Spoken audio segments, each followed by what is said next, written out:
Okay, so the shifter light bulb burned out in my Honda Pilot 2016, so I'm going to try to change that out. I believe you have to remove this and then take out that screw and that screw. So I'm going to pause the video to do that, and then I'll come back on. Okay, so those screws are out, and I believe you need to kind of open this little back thing.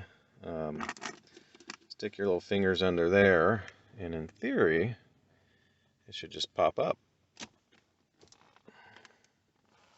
I hope. Yeah, I'm not having any luck doing that.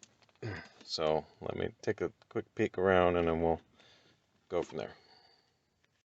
Okay, so you don't grab under the whole thing. There's just this little thin piece that you're trying to grab up. So I was trying to grab too much. Obviously, that wasn't going to happen. So once you do that, you kind of see the piece right there that you're trying to put your little fingertips on and pry up, and that seems to work.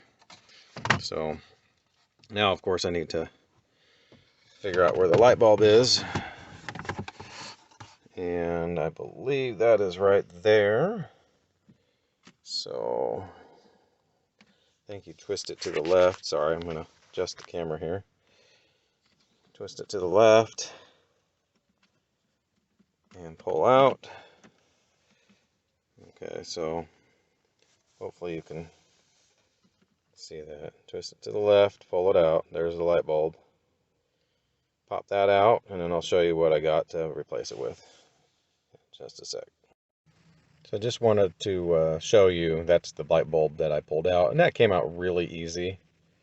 And then, of course, that's the replacement. Now that thing is a little bit difficult to jam in there. You do have to kind of force it in there a bit. I don't know if it's just a little bit bigger or not, but once it's in there, I mean, it seems to work fine. So I hope this helps. Okay, so I've got that in there, and let's see what that looks like. Ooh, nice and bright. All right, I'm gonna feed it back in, put everything back together. It should be all she wrote.